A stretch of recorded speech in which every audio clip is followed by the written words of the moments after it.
Dzień dobry, witam Państwa serdecznie. Good afternoon, ladies and gentlemen. Welcome to the next panel on the difficult Polish and Jewish relations. My name is Aleksandra Gliszczyńska. I'm an assistant professor at the Polish Academy of Sciences. We are very happy that there are so many participants of this panel.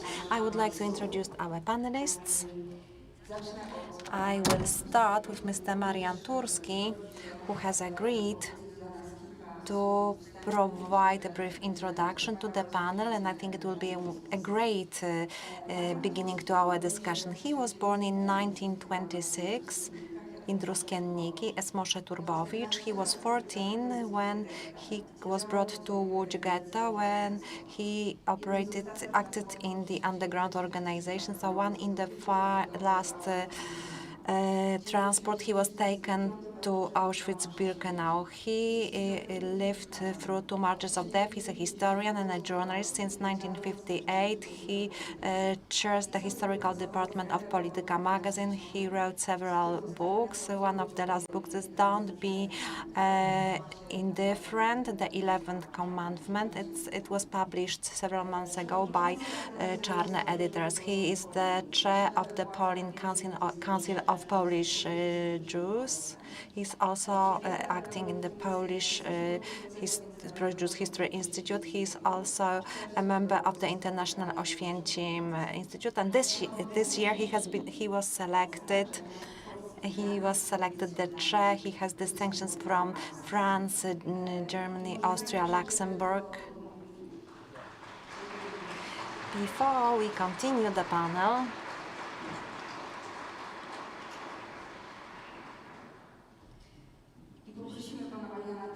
now I would like to ask Mr. Turski to provide the brief introduction. Good afternoon. Thank you very much. I will proceed because I've got only several minutes to deliver the introduction, and the topic is quite broad. Please allow me to start with some memories which will become a background for further considerations. In 1967, during spring, I was contracted with my colleagues for 10 meetings in the houses, in the clubs of culture. So those meetings took place in 1967, just after the war and during the Six-Day War, and after the Six-Day War. I remember literally the enthusiasm of the participants when they were hearing about Israel. And the enthusiasm was not always caused because people liked the Jews so much, but it was rather about some dislikes towards the Soviet Union. So it was like a triumph of another way of conduct, a different system than the Soviet system. I have to say that people were so enthusiastic that sometimes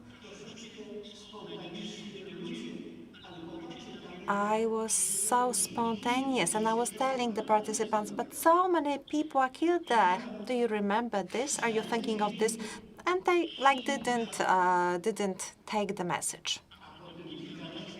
Then after some months, and you do know how that situation reversed, how the moods were changed after March, after the intensive indoctrination of the citizens.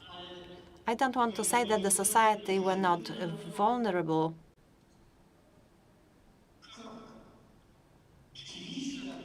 "30 years later, together with Mr. Bartoszewski and Mr. Goodman, I took part in works focused on changing the main exhibition in Oświęcim.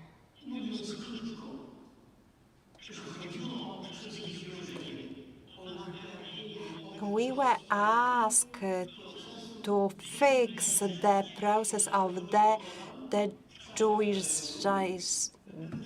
Judaism actions. So these were the national communist martyr times. It was a difficult process of transformations in the way of thinking. So I remember that the team working in the museum first were working very slowly. We were assisted by Yad Vashem. But finally, we reached the objective. We reminded the truth, and we reminded that it was the Jewish people who were the main victims. So that was a very difficult process of transformations. And we needed many years of this team to accomplish such outcomes. I'm telling you about this to provide a background for some final conclusions. I think I would like to propose to you, I'm simplifying this introduction. I've got very little time to present this complex issue.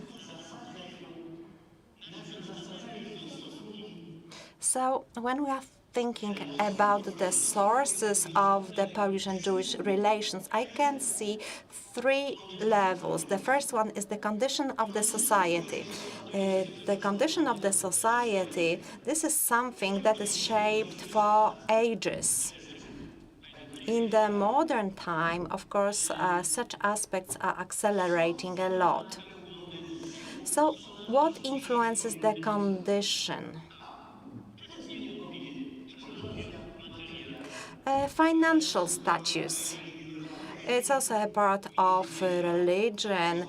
It's a role for elites, leaders, the role and strategy of partitioners and occupants.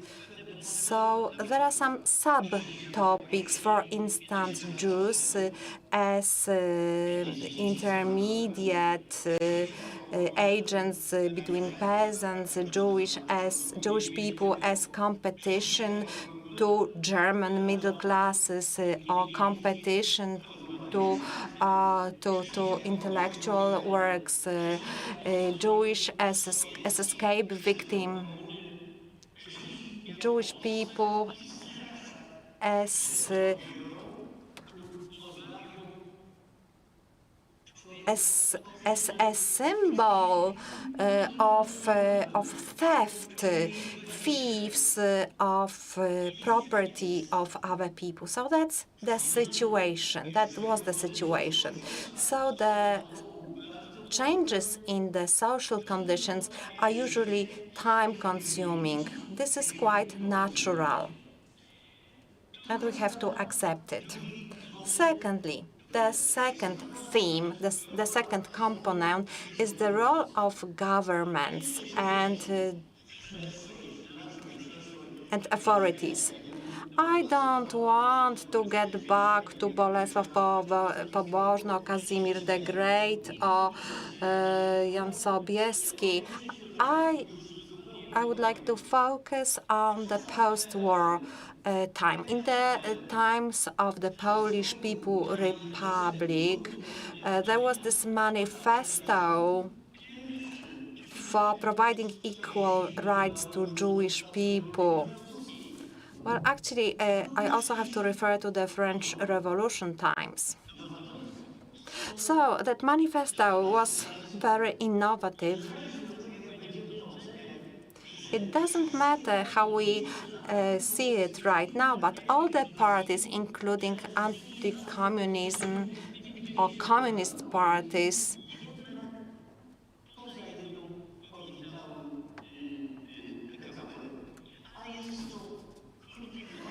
So I'm talking about the Polish Committee for National Liberation.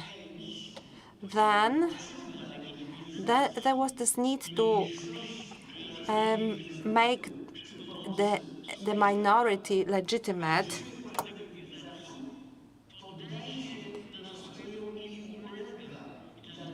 So we can see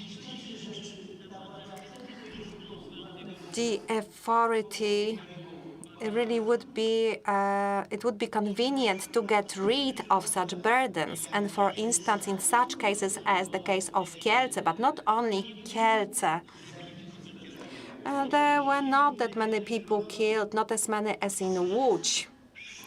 So there was this fear, the fear that the anti-Jewish moods could turn into anti-communist moods. People were going to become against the authorities. Now I would like to discuss the period of transformation, so new conditions for freedom of speech, free press. This is on the one hand evident, but it is also a threat, because what was hidden before all of a sudden can be disclosed. And this is what happened. So we have such phenomenon as Setmiński, Wałęsa, Mazowiecki, or his staff, who are looking for some information excuses to show that there is nothing wrong with their origin. And I would like to mention the role of Aleksandr Kwaśniewski and Lech Kaczyński. Both these presidents knew that they could lose some of the voters when it comes to Jewish relations. Still, they were very determined, and they knew they could lose some of the voters due to this. The third element, the third theme, are the international relations. Why am I mixing all these components? I have to mix them because they had huge influence. During Polish People's Republic time, there was an issue of Moscow doctors, and there was this anti-fascist committee, and all these aspects had huge influence on democratic countries. In most of the people's democratic countries, Jewish people were imprisoned, and many of them were killed.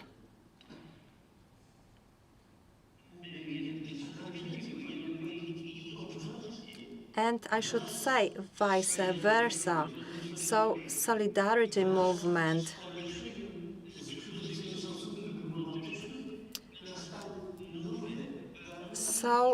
new, more favorable conditions were established to stimulate the life of Jewish people. Konstanty Gebert is one of the panelists, so I have to say that if this renaissance of the Jewish life in Poland happened, I would like to mention three names: Staszek Krajewski, Konstanty Gebert, and Rabin Szudrych. Well, they have contributed greatly to this renaissance. So how has it been expressed? This is most pronouncing for this fact. This is the coming out. People were no longer kept hidden. I will tell you a funny story. Initially, me a non-believer was invited by Rabbi Shubrek to join dozens of people who can serve the Mass. Nowadays, there is no such problem because this is a real coming out of a number of people. It makes the issue even more complicated because typically they are born in mixed families.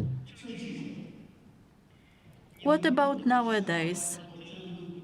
I cannot forget the general European trends. I'm going to talk about my case, my issue, my country. After the transformation, I have no doubt years of reconstruction and years of hope occurred when during the opening of the Museum of Polish Jews, I said loud, "We are here." I emphasize that only a lonely man, a lonely person emigrates or closes in their own world, or while those who don't feel alone perform coming out. President Komorowski came to me, said, "Marian, I am with you."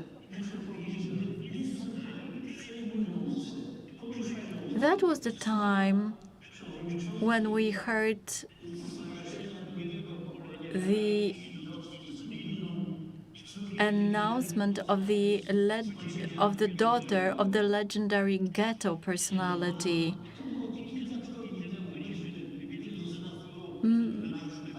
Many of us participated in the Remembrance March in Warsaw, and she said, "No, they will never throw me away, throw me out from Poland, because this is the country where I was born." But that's the first time I have not felt safe in this country. This is a change for the worse in the period of transformation. I can't see any reason to stick a anti-Semitic label to the major people in the state. I can't see any reason for it. I have known them for many years, and I know that they are people of good manners, but surrendering to extreme rightists in Poland is very dangerous for the Jewish community. We can hear that these are only the gestures. This is only for the extreme right to not to be separated and to vote for us. Ladies and gentlemen,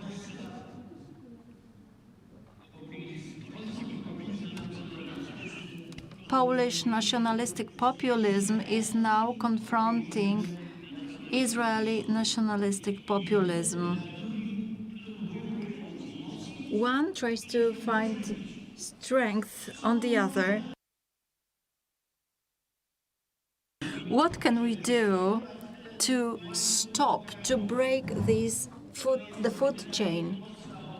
That's the primary question. In my opinion, if you agree that these are the three major components, we have to think where and how we can influence the Polish-Israeli relationships, because this is the most important part of international relations that affects our internal relations. The role of the elites and the leaders, and hence the condition of the society. Let me paraphrase what Caesar said. Veni, non veni, non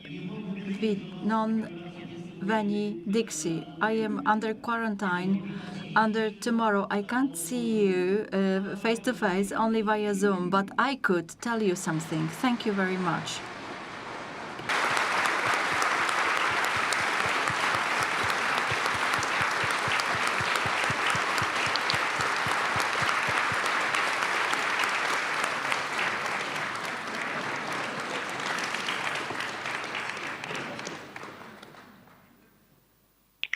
To my ogromnie dziękujemy.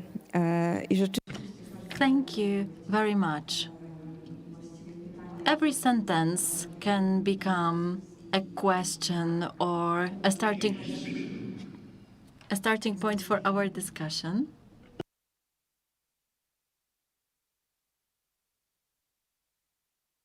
During the technical break, I will introduce other panelists. Konstanty Gebert,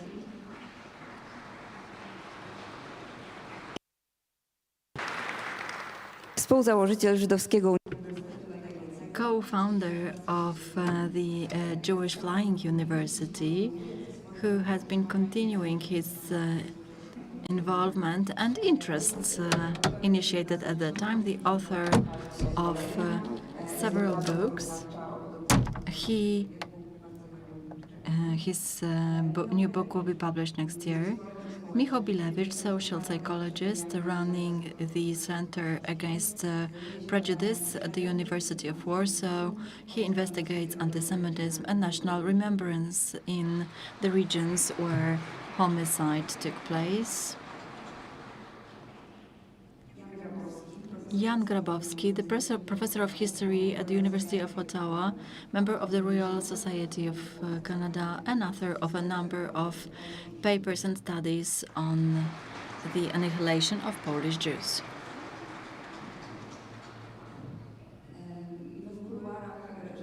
Informally, before the panel, we were joking that the majority of the panel, or at least a half of it,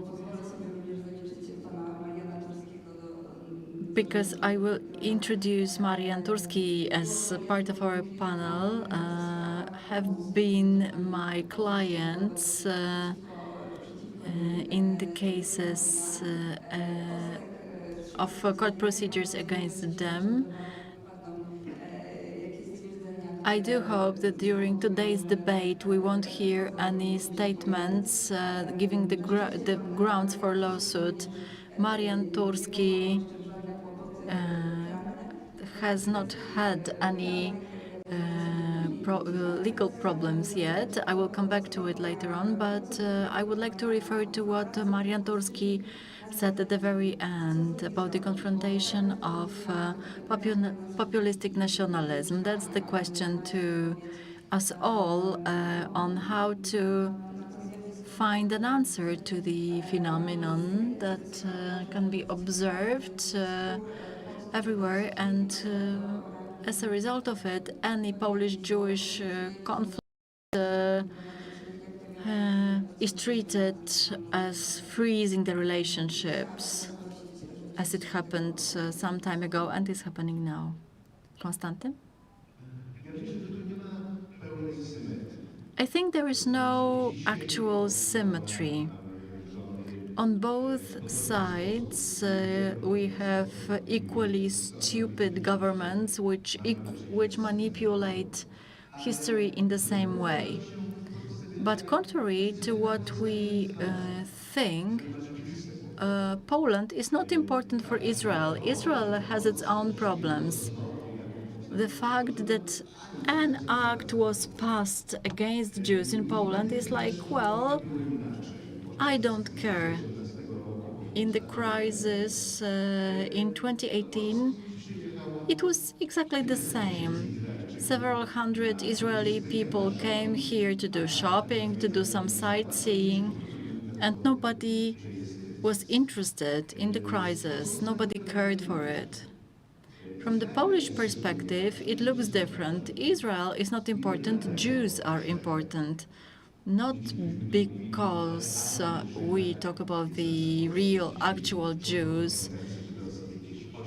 There are around 8,000 members of Jewish community, but simply because Jews play a fundamental role in the collective imagination. When you go from Warsaw to Łódź by train and somebody is sitting in the same compartment, you start talking about politics. You can ask a few questions or ask what they think about Jews. If they are anti-Semitic, most probably they'll be anti-European, authoritarian, homophobic, Catholic fundamentalist, and so on and so forth. And you don't have to reveal the whole cafeteria of questions because you will immediately know where you are. Jews are important because they are like a good sensor to find out someone's opinion. Jews are also important because we wake up in the middle of the night being afraid that a Jew could come and take what belongs to them. From the Israeli perspective, the situation is simply unpleasant, and both governments are trying to build their political capital on it. You cannot win on being tough against Warsaw because everybody knows it. But we have some fascist electorate to be convinced that you should vote for the major right-wing party. And this is what the current conflict, current crisis is for, to encourage extreme rightists to vote for law and justice. What can we do with it? Not much can be done. I think that the anti-Semitism which has come back and that we come across on a daily basis, those of you who follow the internet discussions know very well that a few years ago when somebody wrote, I wish Adolf had finished his job, people were saying, don't say that because you'll be treated as anti-Semitic, and now thumbs up are given. It cannot be reversed.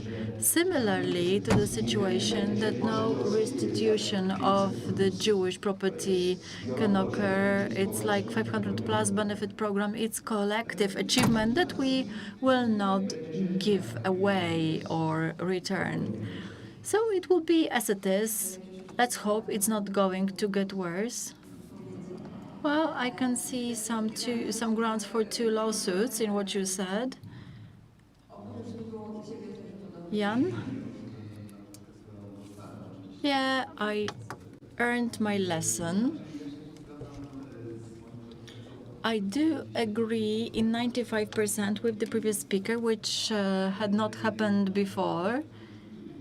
In many cases, we disagreed. However, in the particular case, I do agree with Konstanty. When Polish Holocaust law was passed in 2018, in February, I was in Israel. I was invited by the Association of Societies of Those Who Survived Holocaust. I landed exactly at the moment when the hysteria exploded in Warsaw.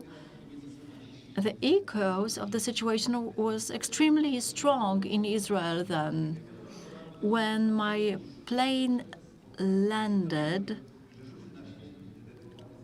I immediately learned that I should throw away all these lectures that I had prepared because everybody expected me to explain what was happening in the heads of the opposition and of the ruling party. I had a lecture delivered to hundreds of people, the youngest of them being 80-something. That was the most terrible lecture I had delivered because of the result afterwards. I was perceived as a representative of the Polish nation, most probably anti-Semitic, and after a lecture, some women came to me telling, we know what you what you, the Poles, had done to us. You are not going to falsify our history.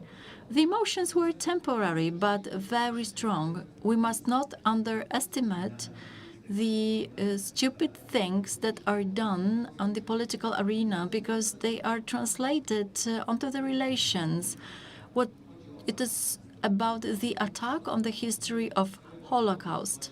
The history of Holocaust is supranational history, and once you breach it or rape it, it's a supranational breach or rape.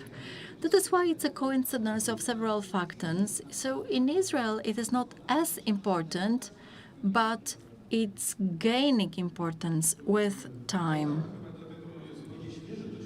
I would like to share the experience from mid of July this year. I was there during the Polish debate about the amendment of the administrative code. Immediately when I entered Israel, a Jew who performed a COVID test, he was an Orthodox Jew. He asked me, "Where are you from?" And he told me a lot about the amendment of the Polish administrative code. I was really surprised to listen to a person from a completely distant culture and knowing so much about it.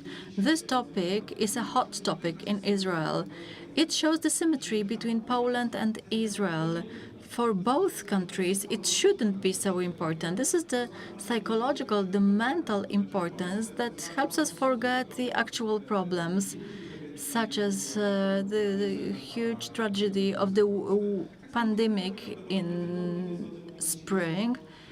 The same applies to Israel. It's better to talk about it than about the poor relations with the Palestinians or about other unsolvable problems. There is a certain difference between Poland and Israel. Marian Turski mentioned populistic nationalism in both states.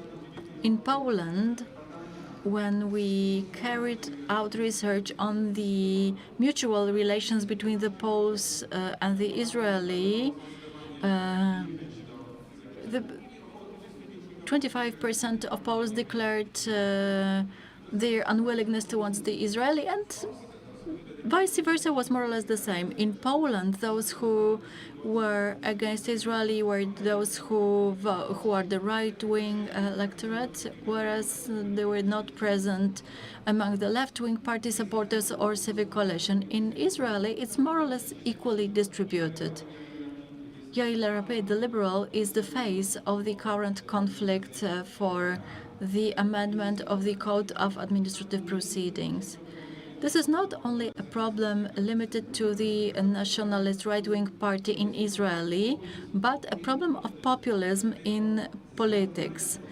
Managing the emotions of the electorate and not making decisions which could change it. If there is anti-Jewish or anti-electorate in Poland or anti-Polish electorate in Israel, some politicians could use it and will never make any decisions to contradict it. This has happened since Hossein Mubarak's times, who allowed publication of caricatures and anti-Semitic caricatures, but he carried out diplomatic relations with Israeli. Once he had done it, there were no hundreds of tweets saying, "This is the traitor of our nation, the traitor of our faith." Nowadays, we know that every politician is going to think twice or three times before they do it, because they know immediately everybody will learn it. That's the feature of populism. As for one of the three planes or factors mentioned by Marian Turski, when I was getting ready to this debate, I read the famous declaration of the prime ministers of Poland and Israeli, published in 2018. There are some really funny provisions about the freedom of scientific tests. The declaration was based on the law, which was supposed to limit it severely. And there is also an excerpt which I would like to quote now. During the last 30 years, the relationships between our nations and states have been based on a deep understanding and trust. Poland and Israel have been friends for a long time, collaborating on the international level and concerned about remembering and teaching about Holocaust. It is with mutual trust for historical identity and sensitivity, especially referring to the most tragic period of our history.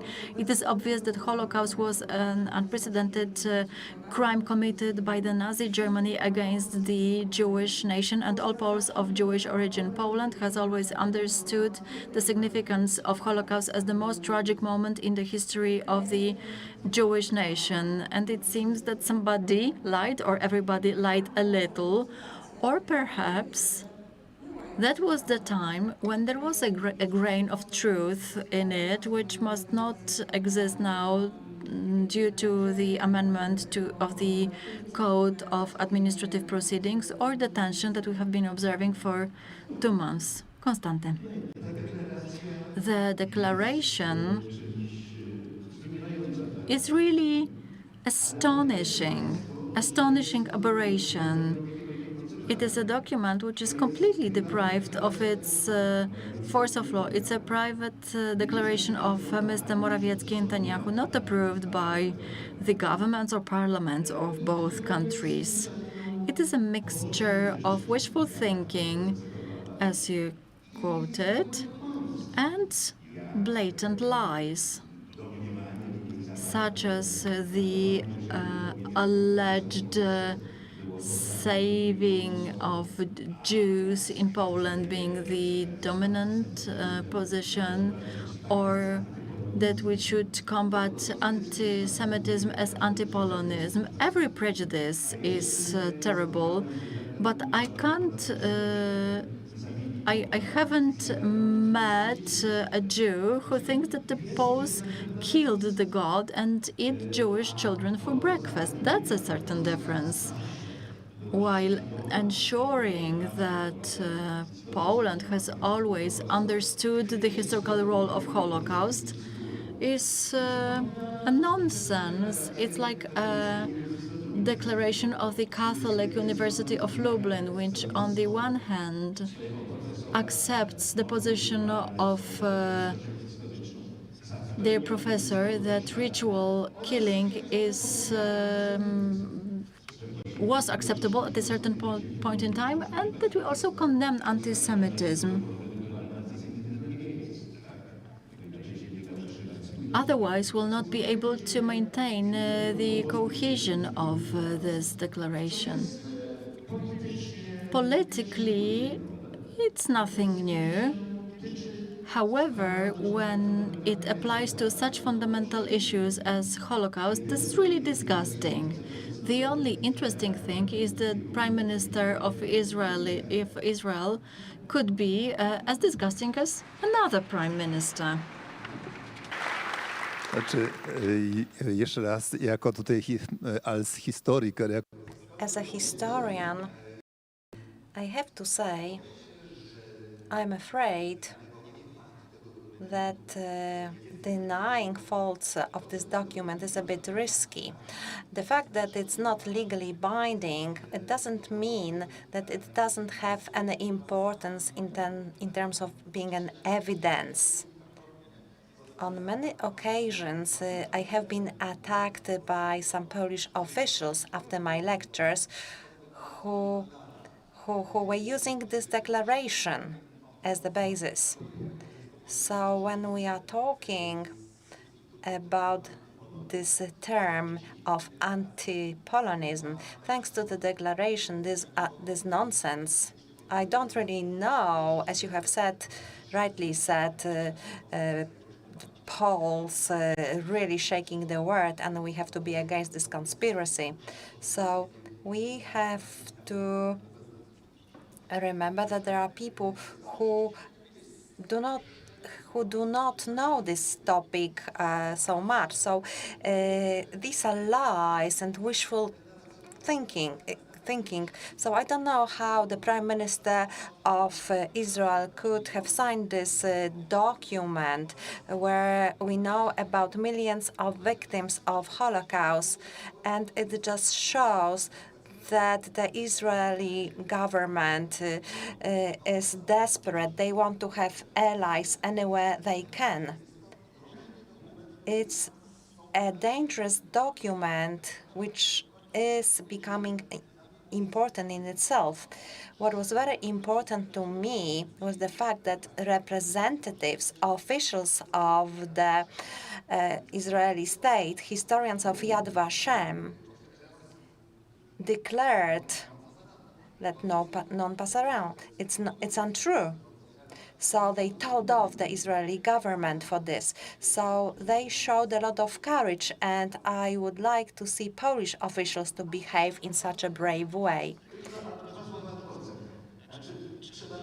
We need to remember that one of the signatories of the declaration, the former Prime Minister, Netanyahu, had this idea that Holocaust was invented by al-Husseini, and he wanted Mrs. Merkel to say, no, Prime Minister, it was us. It was us, the Germans. So what can you expect? Well, so looking at this construct of anti-Polonism, we can talk about some prejudice of towards Polish, but comparing anti-Polonism to anti-Semitism is not right. Historians know the text of this declaration.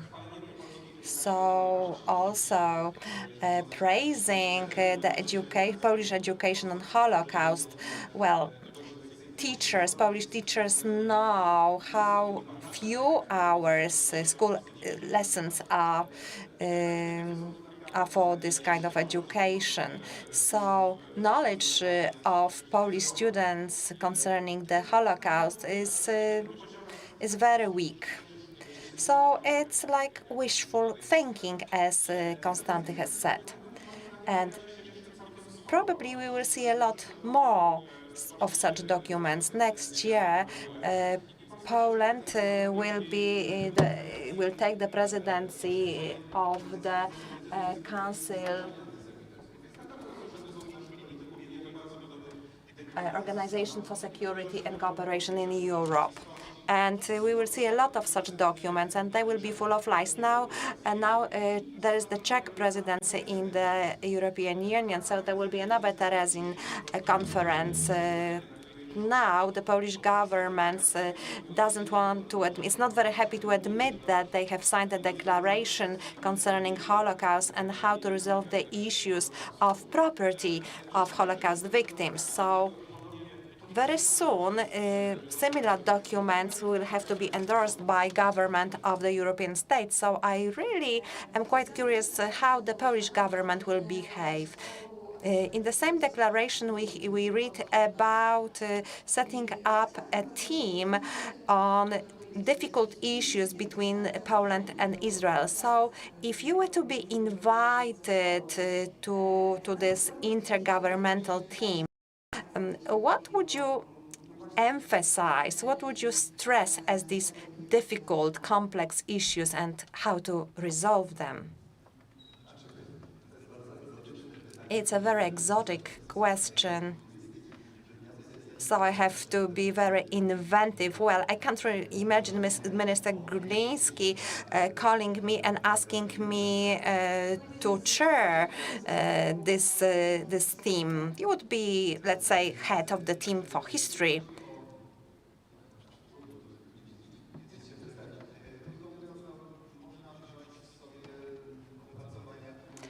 We can look at some publications. There are lots of publications available we could take a list of publications that were questions by the Institute of Polish Memory Institute. And so these topics are very complex, and especially the topic of attitude of Poles towards victims of Holocaust during World War II. This is the theme that has been excluded as regards the critical approach to this topic. There was only one big committee that is involved in it. Well, this is the topic which is very controversial. Surveys indicate this.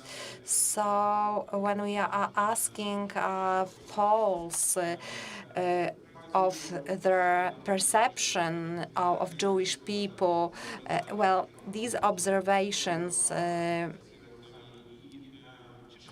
actually indicate that most Poles, most Jewish people believe that most Poles were collaborating with the Nazis, and the Jewish people actually strongly believe, more Jewish people believe that actually there were many Polish people who were involved in saving Jews. So if we were to set up a committee on difficult issues, we would have to first establish a theoretical an education-related committee that would consider how to educate Poles to make sure that they have the knowledge. We have mentioned the subject of the ritual murders. There are some Poles who believe that some Jews use blood of newly born for some ritual purposes. This is a problem. You would think it's a peripheral problem somewhere in the country, in the villages. Today we have a ceremony of beatification of the primate of the millennium, and the primate believed in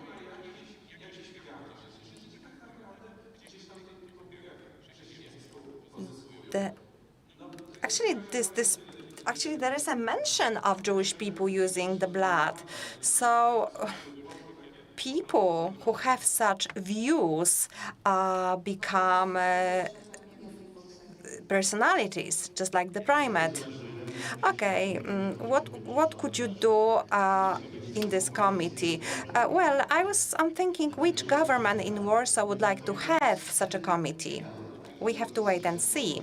Well, I would like the committee to answer one question. Who asks Poland for compensation for the war losses? Because the Polish government keeps saying that we are not going to pay €1, 1 zloty, or $1 for the purpose of this compensation for the German crime. And they are very right to say that. But I would like to ask, who asks for this compensation? Because maybe the Polish government doesn't know that there is a difference between compensation for damages. Damages, you could claim them from Moscow, or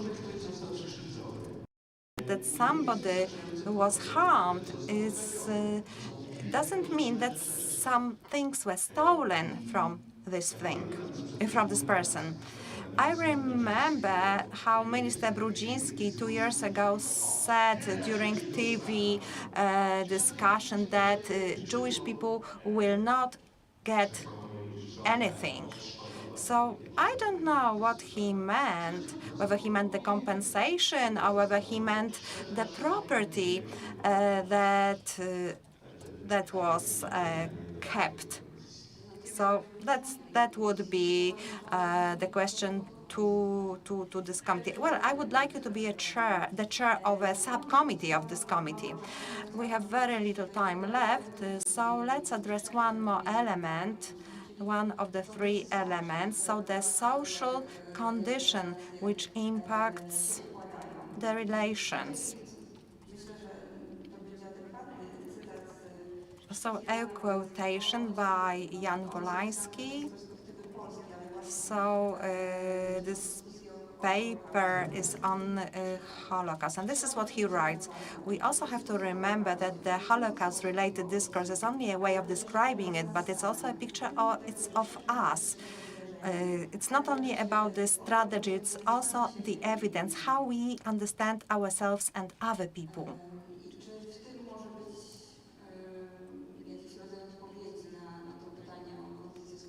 So can it be perceived as an answer concerning the social condition? This is the topic I have been very involved in for many past years. I think it's quite a successful attempt.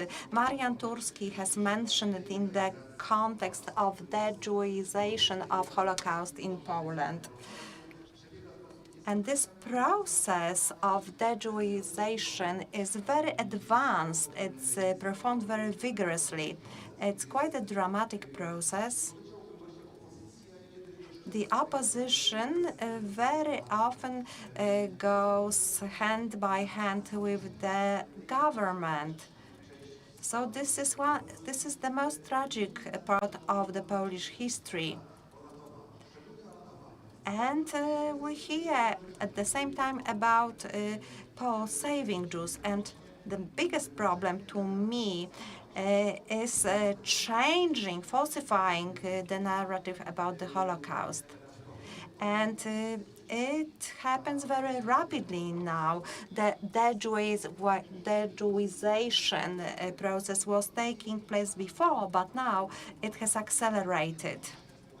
So we hear more about Poles rescuing Jews.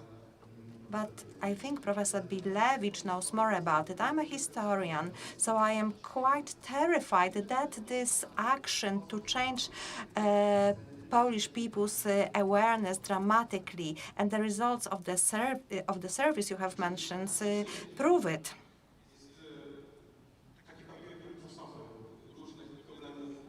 So it actually reflects various social and psychological problems in Poland. In our service, we analyzed how often Polish people overestimate the number of Poles who are saving rules. And we have to understand these people. They are often people who think that they think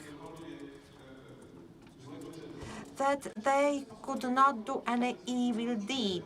So they project this onto the history and onto their nation. So it's like the narcissisms.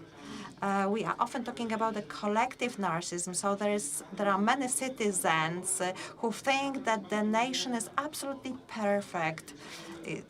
So it's a kind of thinking when we have to show everyone that we are perfect, that we are very moral. But as a matter of fact, we hide some anxiety, some fear that some of our faults will be disclosed. So this often happens.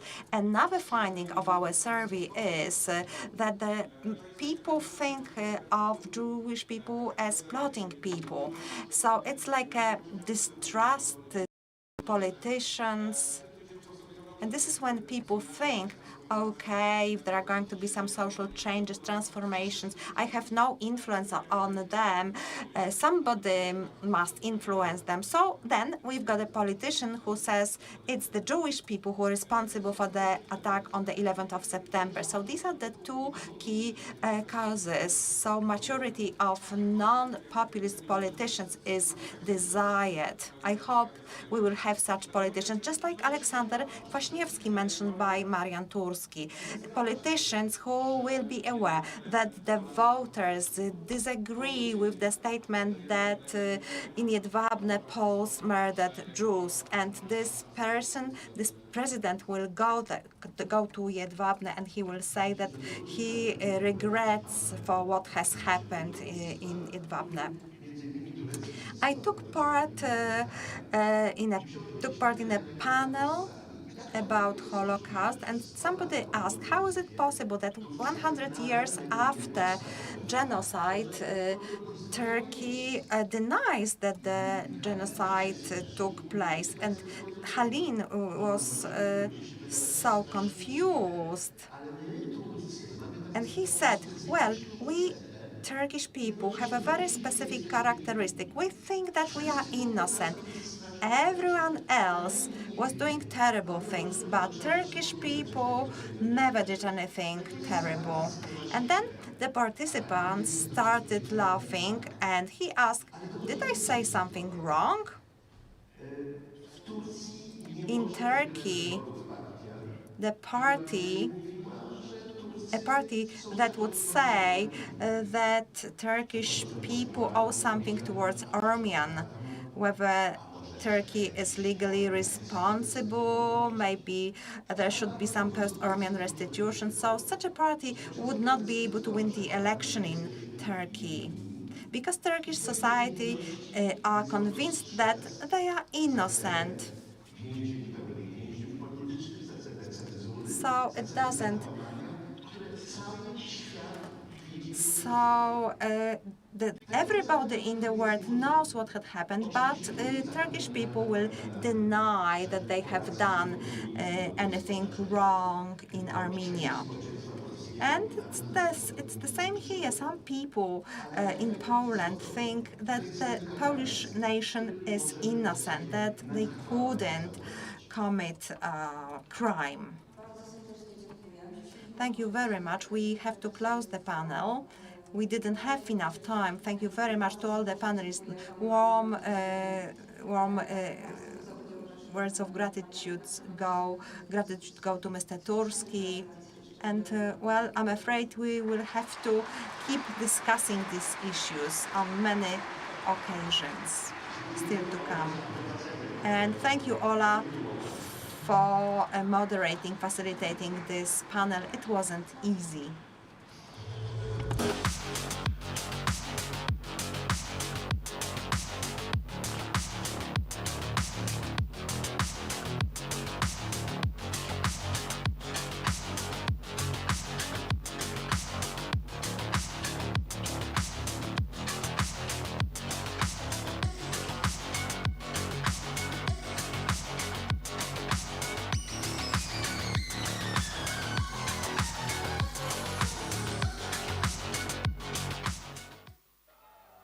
It's not always easy to recognize. It may look like this, or like this. It may be a burden, but it is a responsibility that we embrace nonetheless. But if it means this for one person and this for someone else, maybe it ultimately means being there for one another. It isn't handed to us, but we know where to find it. And how it feels, how it tastes, and what it sounds like when we finally have it. It means different things to different people, but for many, it means everything. And if we all fight for it, it will eventually bring us together. Ihre Ausreise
Work is different now. We're commuting less, virtually meeting more. Separating work life and life can feel challenging. It's easy to forget that to thrive at work, we need to take care of ourselves. Microsoft Viva Insights offers new experiences to balance productivity and well-being. Personal insights help you stay at your best and most productive. Add structure to your remote workday by opting for a virtual commute, carving out time to have a productive start in the morning and mindfully disconnect in the evening. Protect time before your calendar fills up for focused work, coaching, and learning. Take regular mental breaks with Headspace, tapping into dedicated moments of mindfulness. Use emotional check-ins to tune into your day-to-day mindset and well-being. Strengthen team bonds with Stay Connected experiences that prompt you to praise collaborators, schedule one-on-ones, and follow up on pending commitments and outstanding tasks. Insights for managers and leaders offer windows into how work happens and the impact on employee well-being. Identify where teams may be isolated and take action to break down silos. Quickly discover opportunities to prevent burnout, promote coaching and development, and boost engagement. You and your team's well-being is important, especially in times of change. Taking care of one another allows you to thrive and your organization to build resilience. Experience how new well-being insights in Viva can help.